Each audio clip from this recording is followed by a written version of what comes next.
this headstand tutorial. So one of the first positions one of the first inversions we learn in the yoga class is normally crow or headstand. And then if we get the crow, we get to the headstand and we are completely stuck, and then we have all these cues, we're trying to go to the headstand, and then you see people kicking up, taking these pindaric flights over towards the wall or towards their neighbors with an uncontrollable like powerhouse and force, which is great because it shows you like how much power there is inside, how much energy there is inside your body.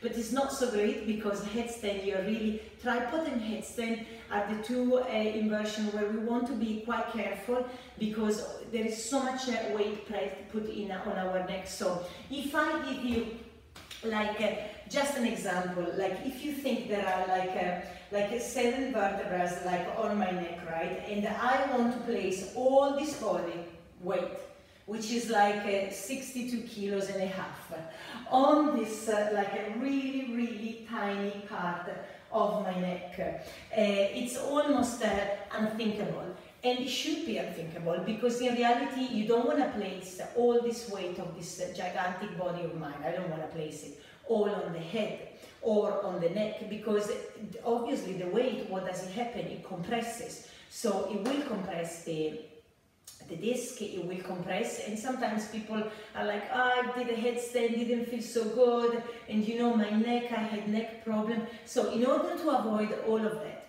let's think about one thing about the weight and how we balance on the weight. So if I sit down on my heels and I'm slouching down in here, in this position, a lot of weight will be put on my back, my core is going to become like really weak in here. I'm not sustaining anything. But when I sit down properly and lift up and use my core muscle, and I have everything, not engaged because I'm stiff, but just I'm balanced and I'm stuck, my head is on the top of my shoulders are on the top of my hips, even from a sitting down position. This is balanced, this feels cool to do, and is not a stress on my body. So this position is nothing else than this. Right? When I'm in balance here, I'm super light. Of course, it's in a headstand, so it's not so easy to achieve, but in reality, if you can have this position, and you can place your hands on the top of your head and your elbows in, you can do exactly the same because your body knows this position. I just need to put you on the other side, upside down, right? So the weight is always on our shoulder and the hips are stacking. So once we have the stacking and we are like perfectly stacked, like there is no weight on the neck. So in order to experience this, we're going to go to a few simple concepts before we take our headstands. So if you come into an all-four position, when I round, at the very beginning of the yoga class, we always do this cat-cows, and normally you see people do this. So what this does is like I'm losing my back, I'm losing my core, I'm just swinging somewhere, like where I don't know where. But when I do them properly, and I look up and lengthen up, and I stick my bum out, so it's head, shoulders, and booty out. And then I'm rounding everything in, is hip, shoulders, and chin to the chest. This is called protraction, and this is called retraction. So in most of the balances, I want to be protract. I want to have my scapula spreading, right? I want to be really strong in my base. And my base at the moment in this protraction move is my hands, and I can see my fingertips getting whiter and whiter because I'm really pushing through the ground away, rounding my upper back. Imagine you're pushing someone away from you in here, okay? So this position is very important from the headstand to understand from the headstand, because will help you for the pincha, will help you for a lot of funky other variation, will help you for the handstand, so a lot of other inversion. So if we do round, protract and retract for 10, for 9, for 8, for 7, for 6, you will notice that as I tap my navel to my spine, I really engage those core muscles. 5 more, 4 more, 3, 2, and 1. When my scapula depressed and is retracted, I'm really weak. When I'm rounding, I'm super strong, and that's the ability of holding my own weight. If we transport it to a downward facing dog in here, and we shift forward into a plank, we round the upper back, and then we sink in. Even from a normal plank, sinking in, it just makes my shoulders weak. When I round and tuck my navel to my spine, I am really solid. My hands are solid, my shoulders are on the top of my wrist, and in here I shrink, and then I round. Just don't move the pelvis, only the shoulders, shrink and round. Shrink and round the upper back. Navel to spine, keep the mid side of the body, the tummy, everything nice and strong. For 2 and for 1, and then take a break in here. Shake the hands, rotate them a little bit. Not so much on our hands today, because headstand is more this lever. These forearms, hands, well, yeah, hands, but they are holding on, and very little weight on the head. Interlacing the hands position, so we go to a headstand position. The elbows are out, but they are not wide, okay? So if I have my elbows too wide, my shoulder collapse. I'm really losing strength. If I have them too close, well, it's really not gonna help me because I'm on this position. Maybe I can do a headstand on this, but it's gonna be a variation maybe. But the elbows wants to mimic a triangle shape. So people sometimes measure it opposite hands to opposite elbows, and my hands are so strong in here. If somebody comes on my side and pulls me, they are not going to pull them apart, okay? Because this structure, this triangle, is what holds me up. So if I interlace my hands, placing my forearm down and lift my hips up and back. So my head is going to touch down, and then I push on my forearms to round the upper back and lift my head. I keep gazing at the space in between my elbows in here. So I don't contract the neck forward or back. I just place the top of my head, my soft spot, down gently and lift up. Down, lift up. Down, lift. Down, lift. Check what my shoulders are doing from here. I touch down, I lift up. Touch down, lift up. And this movement comes from pushing my forearms to the ground, right? So it's a lot of shoulders and a lot of forearms action. Pushing, pushing, pushing away, pushing the ground away. Remember, everything that the body perceives on the ground is going to be perceived as an effort. Everything that is above the ground is virtually lightness, okay? So the base, in order to build up on like strong inversions, you have to build a base that is quite solid, and this is your base. Now, the head positioning. The head positioning has been described by many things, like a soft spot. Well, where is the soft spot? We are not babies, we don't have a soft spot anymore because it's been closed up. But also, like everyone's head is shaped differently.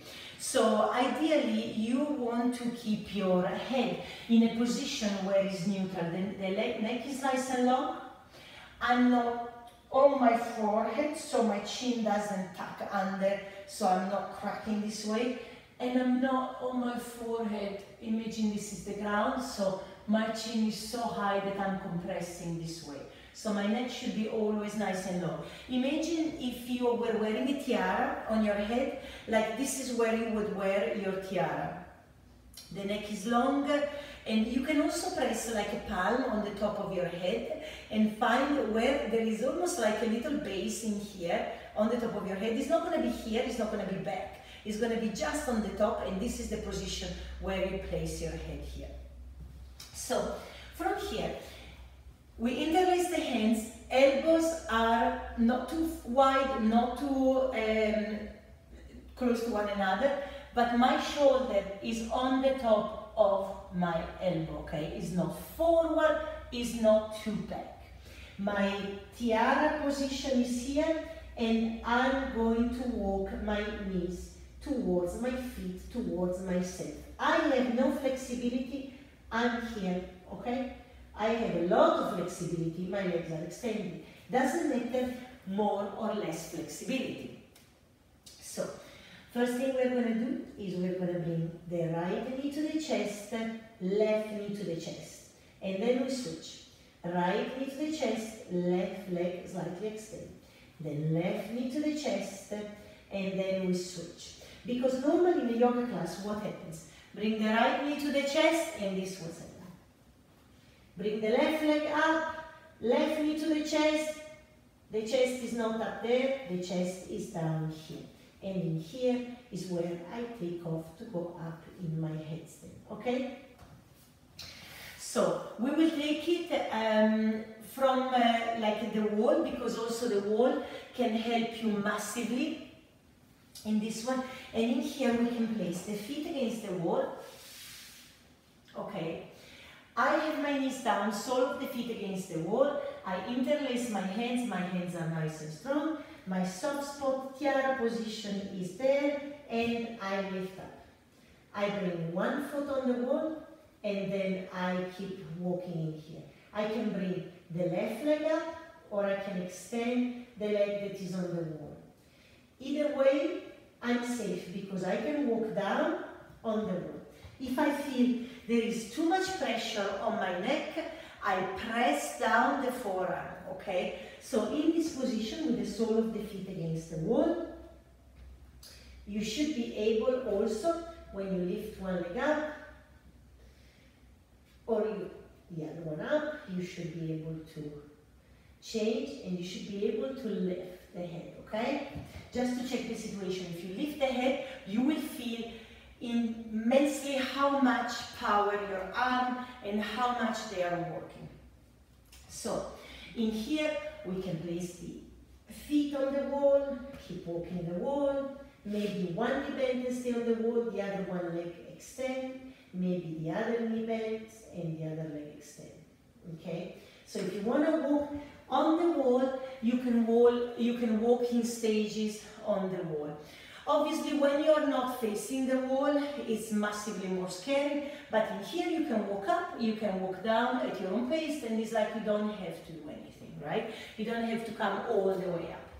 Now, when we are walking towards the wall, try to keep a distance, okay? So you place the hands down, your tiara position down, you're walking one knee in, one knee to the chest. I'm pressing on my right tippy toes, right? Pressing so much that I can bring the other knee up. And in here, there is a massive amount of weight because my hips are very low. So I need to lift in here. I can cross my feet, lift up, lift up. I can stay here, or I can extend one leg at a time if I want to, or two legs together, okay? So in here, I'm nice and cool, and there is no weight on my head, virtually, because I can lift it up. Now, it's a lot on the shoulders, it's a lot of work on the shoulder. There will be like some kind of discomfort a little bit on the neck, of course, because our head is down, but not that, oh, my neck is hurting. Right, the other concept that I want to give you guys is this. When it's all good when I'm here, and then all I'm seeing is this, whoppa, whoppa, the jumping thing. No, like really pressing the toes down in order to lift.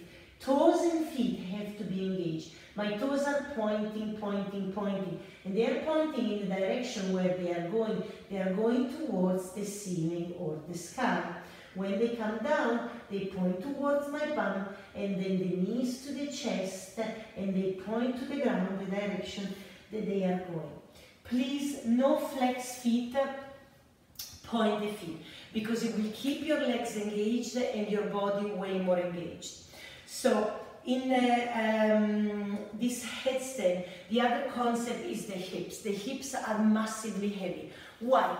Because the hips in here, we're trying to do the dinosaur, right? The T-Rex position, where this part of the body is holding the whole of the rest, which is massive in comparison. In body proportion is massive, and also lifting a longer side of my body is harder. That's why pike position is harder than tucking into the knees. And we will explore that as well. But for now, I'm trying to transmit this. Every time we approach a handstand, we are like really rounding. Our scapula is spread, rounding, rounding, rounding, knees to the chest, knees to the chest. When our feet lift, our pelvis, when we approach it, is tucked under, right? Like we make the ugly bottom, tucking in, chum, chum, this. When the hips are starting to lift, we have to do the opposite motion. Boom. Sticking the bum out without losing the legs and the bum going over, okay? And I'll show you what I mean. When we start the headstand, we are tucking in, getting very close. One foot lift, the other one lift, and at this point, my pelvis is under. And here, I want to lift it so it's on the top of my shoulder in here, okay? And when I come back, comes in. When I go out, goes out. In, out, in, out. This is a movement that you guys can do because it's nothing else than this. Chum, chum, chum, chum, chum, chum, chum, chum, chum, chum. If I have no flexibility in my back of my legs, in my hamstrings, I can keep the knees bent.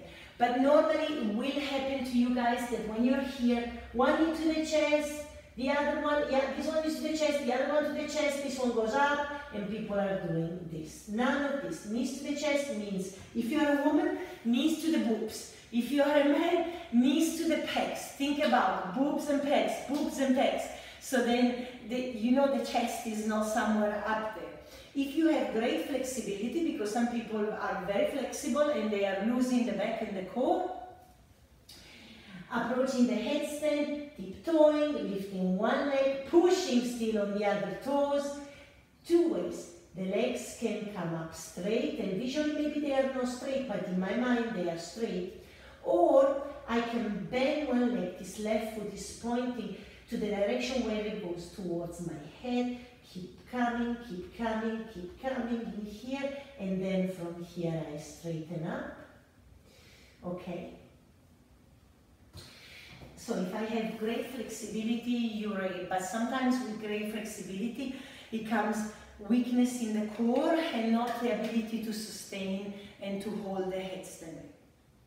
So the other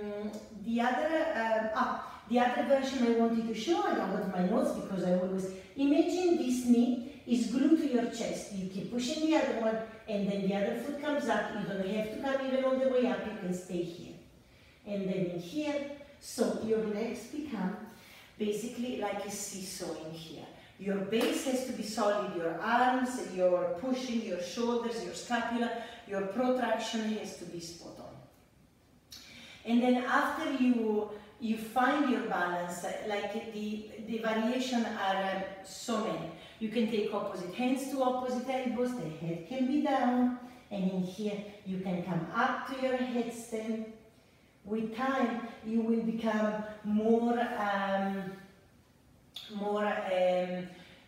better at headstand and more confident, so you can take both legs together, pike them up in here, boom, and down.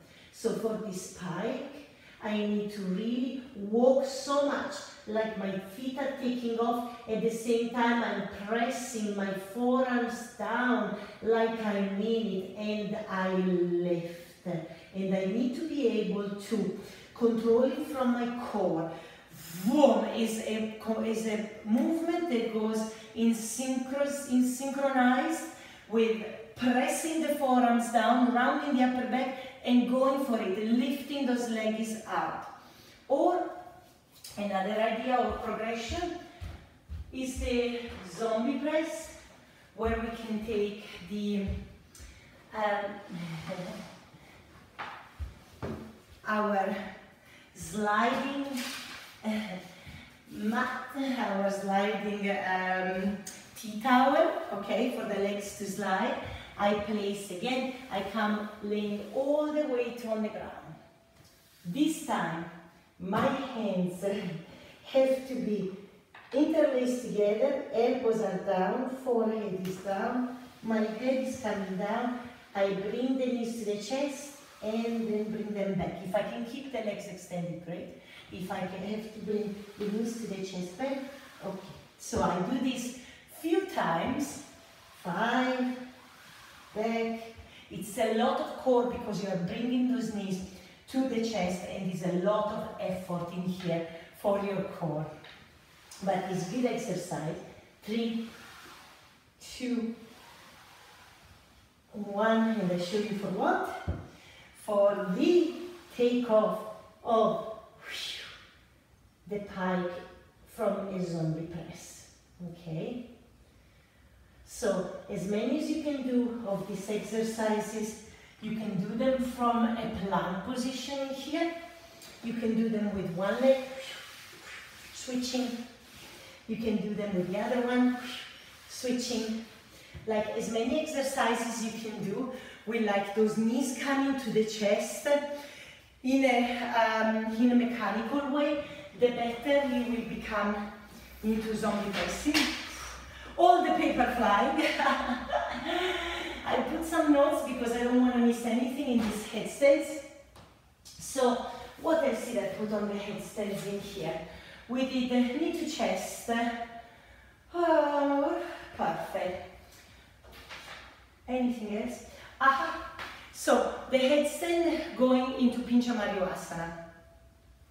Headstand, first of all, you have to become solid in one variation, like your headstand, be solid in your headstand, and then progress slowly, slowly. Because once you have the confidence of staying in one position, boom, it's done, it's yours. It's a skill you never, ever, ever forget. Once you have it, it's there with you forever. It's not that you are not doing headstand and you forget how to do them. Your body knows, your body is really clever.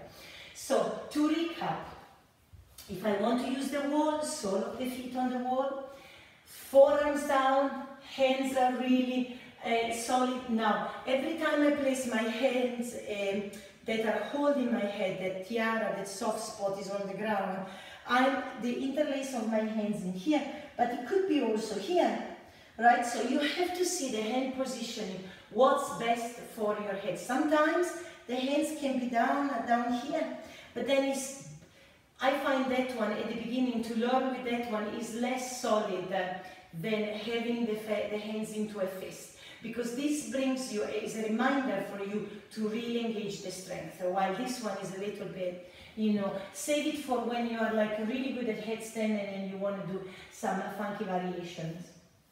So sole of the feet can be on the wall. I start to walk on the wall. I can be here with the knees bent. I can extend one leg and maybe bring the other knee to the chest. And this is my headstand starting position. And then I'm always feeling safe because I have the wall, same with the other leg. And then try to change the legs as well. One side will feel less, more strong, and one side a bit weaker, but it's okay. Or I can extend one leg, I can extend the other leg, and in here I take my 90-degree angle. Or I'm ready to take off, right knee to chest in this scenario, and then slowly, slowly, slowly. Once you're up here, another tip, don't let these feet doing whatever. Point. Squeeze the inner thighs together, squeeze the glutes together, so you're nice and tight and you're super strong, okay? And when you come down, boom, in the same way, okay? Slowly and control. If you want to use the wall for this, you can use the wall if it's too scary because you think there is nothing out there, and there is nothing out there, of course, to save you unless you have crash mats. But again, if you ever fall out of a headstand, tuck the chin to the chest. As you will see from this picture here, my back is round. There's the ability of rolling, okay? Rolling. If you feel like you're falling and it's uncontrollable and that happens, then chin to the chest and roll like a ball. okay? Sometimes during the classes you hear boom, boom, boom, and then people are rolling and they think, oh my God, I never felt out of it. And sometimes falling out of it is can be beneficial. I mean, obviously don't get injured, but like can be beneficial to know that it's okay because you're still alive, it's okay, you didn't injure yourself, and it was just a roll, okay? So if you are approaching headstand from a space away from the wall, you can look at the wall and just move a little bit away, a little bit at a time. Interlacing the hands, lifting the hips up, walking as close as like you cannot walk anymore. There is no more space. The shorter the space between the knee and the arms, the easier it is to lift. One into the chest, the other one is already there. Tippy toes pushing down, forearms pushing down, lift the other foot. And then hips over the shoulder, staying here until you feel you can hold this position, no problem. Extending one leg up, if this is okay, feeling good. If you are very flexi-alexi, this leg will want to come all the way there, it's okay, you can hold this position too. And then lifting the other leg, again, feet pointing, not doing this, because as soon as you lose the legs and you have not a solid base, it's going to be really hard to hold them up. And in here, again, same position, coming down, slowly, slowly. If you want to do one foot or feet together, you come down slowly, slowly at a time. For the headstand to Pincha Mariasana, there is like few things that have to change. From this position of the hands, my hands are coming, the top of my hands will come to the mat in order to press down. And it's a concept that I will retake for the workshop in Pincha, because the hands position is quite fundamental. But just to give a quick demonstration, I walk with control. I find my headstand in here. I make sure my feet are pointing. I cross my ankles because it's a reminder of like keeping my legs engaged and my boot engaged. I place the top of my hands down, I press down, and I lift my head. And I look towards my hands. So this movement will be impossible if all my weight was on my neck. It would be impossible to lift up, because there would be so much weight that the neck cannot do it on its own. It's like a 7-liter vertebra. So it's only possible if I'm really getting all the strength into that push down motion, rounding and push down motion on the forearm, on the ground. And nothing hurts really. It's just something that is like a movement, is a skill. I keep my legs super tight so I can focus on the pushing, okay? But this is for later on. So anyway you want to do your headstand, if you're starting from zero, if you're starting from more advanced, I will make other videos for other variation, for tripod, for all the rest. But starting from basic, I hope you enjoyed this video, and if you did, give me a click.